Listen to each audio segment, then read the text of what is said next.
اسهل حاجة ممكن تعملها دلوقتي في حياتك وهي انك تتكلم. بس هي علميا وعمليا وكل حاجة في الدنيا هي اصعب حاجة حرفيا انت ممكن تعملها. الكلام عملية معقدة جدا جدا جدا، ان يكون في كلام في مخك او افكار في مخك فانت بتخرجها اللي قدامك او بتوصلها للناس اللي حواليك عن طريق الكلام. الكلام عملية مش سهلة خالص، بس الفكرة في الموضوع دوت ايه علاقة الكلام بالثقة بالنفس؟ ما تيجي نشوف الحوار ده.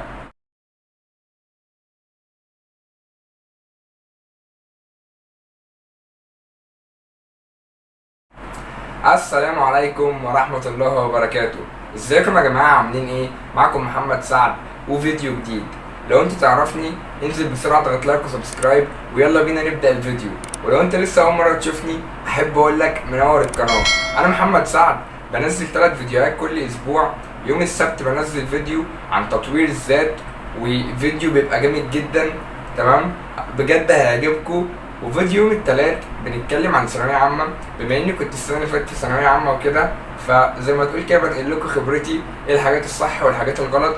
ويوم الخميس بننزل فيديو عن تعلم حاجة جديدة في 15 دقيقة بس. فلو عجبك المحتوى انزل اضغط لايك سبسكرايب، وده طبعا هيكون بيشرفني جدا انك تكون موجود معايا في القناة.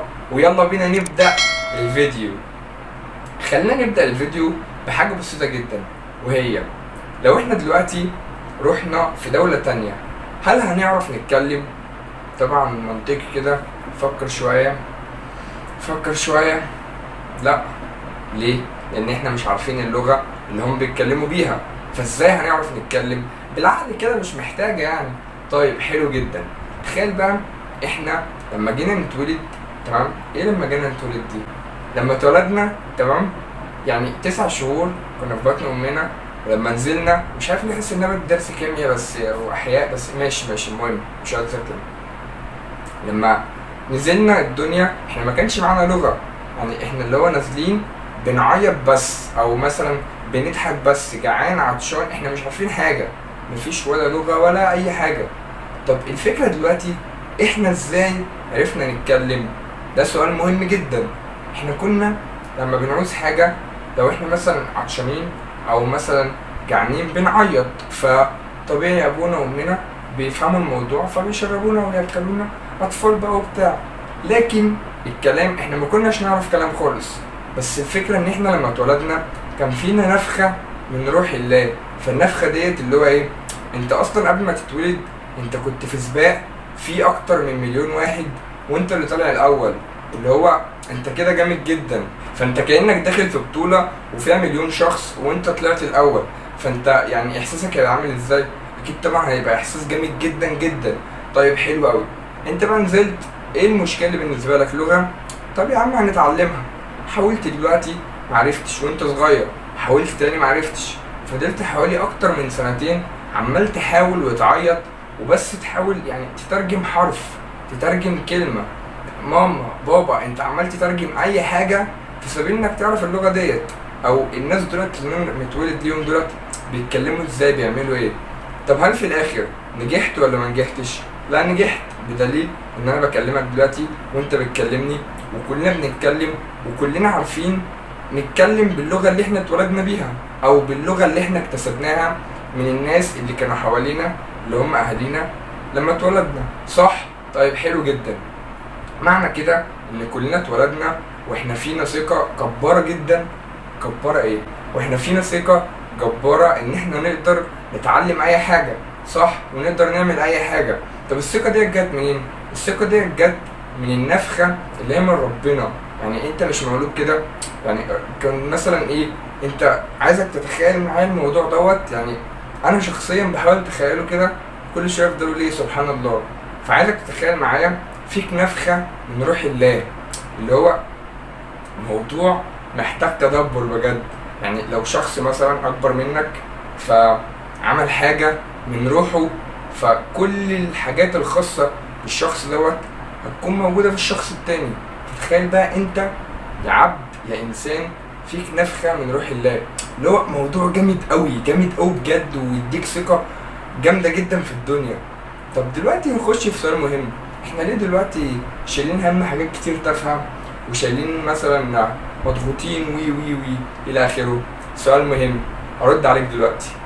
الاجابه بكل بساطه وهي ان احنا نسينا الفكره دي اصلا او الرحله دي اصلا.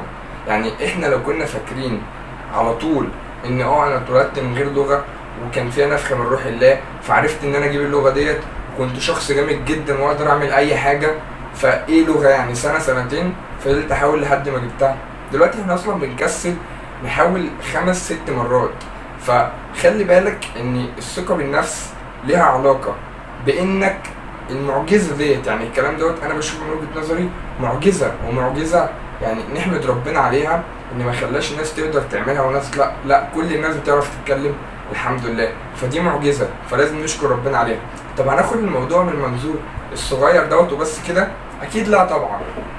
انا عايزك تاخد الموضوع دوت يا صديقي وتطبقه في جوانب كتير في حياتك. ازاي الموضوع دوت؟ الموضوع مش هيفضل مقفول او مقتصر على الكلام بس، خلاص انا عرفت اتكلم يبقى انا كده شخص جامد يبقى اتعلم كل لغات الدنيا. الموضوع مش كده. الموضوع اي حاجه، حرفيا اي حاجه عايز تتعلمها في الدنيا فكر نفسك انا فيها نفخه من روح الله.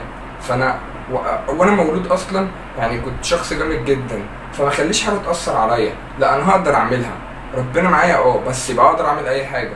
طول ما انت بتفكر بالفكره دوت تلاقي نفسك بتعمل حاجات انت بتنبهر، اللي هو الله انا اللي عملت كده، طب ازاي الكلام ده؟ فاهمين؟ طيب هسيبك بقى كده خلاص والفيديو خلص؟ اكيد لا طبعا. هقول لك على كام تريكه مهمه جدا هتساعدك في انك تقدر تحقق اي حاجه في حياتك. وقبل ما اقول لك الموضوع دوت لازم تكون فاكر ان الكلام معجزه كبيره جدا من ربنا وليها علاقه بالثقه بالنفس كبيره جدا، انك لما اتكلمت بقى عندك ثقه بنفسك انك تقدر تعمل اي حاجه. اول نقطه لازم يكون عندك عقليه ايجابيه. يا دي العقليه الايجابيه، كل شويه في كل فيديو عقليه ايجابيه. لازم بص دي مسلمات، لازم يكون عندك عقليه ايجابيه. انت لو عقليتك ايجابيه هتدي لك افكار ايجابيه عامله كده زي المكنه. لو المكنه كويسه هتدي لك انتاج كويس كشغل كويس. فانت لازم يكون دماغك فيها عقليه ايجابيه. ازاي تخلي عقليتك ايجابيه؟ انك تبعد عن السلبيات ودايما تشوف الحاجات الكويسه في الحاجه اللي قدامك، وتخلي الحاجات الكويسه ديت يعني تشوف ازاي توظفها في سبيل انك توصل في الحاجه اللي انت عاوزها في الاخر. ففي الاخر هتحصل على عقليه ايجابيه، تمام؟ فلما تكون عقليتك ايجابيه هتديك افكار ايجابيه، وبالتالي هتقدر تعمل اي حاجه وهتديك ثقه في نفسك، والموضوع هيبقى جميل جدا من كل النواحي. فعقليه ايجابيه. تاني حاجه علشان ما يحصلش زي من شويه كل فتره كده او كل ما تيجي تعمل حاجه كبيره جدا او صعبه جدا بالنسبه لك فكر نفسك انك فيك نفخه من روح الله. اللي هو الموضوع ايه؟ كذا، انا فيا نفخه من روح الله، انا هقدر اعمل ديت عادي جدا. الموضوع هيبقى صعب عادي هقدر اعملها. ليه؟ لان انا فيا نفخه من روح الله هقدر اعملها. انا بس مش عايز الناس يعني تاخد الفكره ديت على اللي هو ايه كلام تنميه بشريه بقى ومش عارف ايه وكلام ماشي تمام حلو الكلام جميل جدا. لا انا مش عايزك تسمع وبس، اسمع وطبق. لقيت نتيجه كويسه قول لي في الكومنتات والله جربت كذا والنتيجه كانت كويسه وعملت كذا، جربت كذا والنتيجه ما كانتش كويسه وما عرفتش اعمل كذا، قول لي في الكومنتات. فاهم؟ بس الفكره انك تجرب. تالت حاجه فكر نفسك بمعجزه الكلام. يعني انت فكرت نفسك خلاص انك فيك نفخه من روح الله فهتقدر تعمل اي حاجه. طب ايه بقى الدليل او ايه الحاجه اللي تزقك؟ معجزه الكلام. والله انا كنت ما بعرفش اتكلم خالص وعشان فيها نفخه من روح الله فضلت احاول سنه وسنتين وفي الاخر الحمد لله قدرت ان انا اعرف اتكلم. فانا كده حققت انجاز. فلما تفضل تفكر نفسك بيه هتقدر تعمل اي حاجه بعد كده. وبالنهايه هيوصل فيك الموضوع يا صديقي بانك هتقدر تعمل اي حاجه. وعايز كده اكلمك دقيقه كده او 30 ثانيه قبل ما اقفل الفيديو، وهي لازم تكون عارف يا صديقي ان اي حاجه عاوز تعملها لازم ان انت تتوكل على ربنا.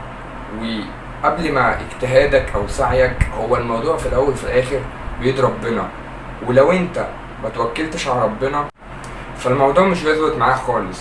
فتوكل على ربنا وخليك ايجابي وفكر بايجابيه، ودايما حط نفسك انك تقدر تعمل اي حاجه. حب نفسك وحب اهلك وارضي ربنا واتمرن وخليك احسن نسخه من نفسك.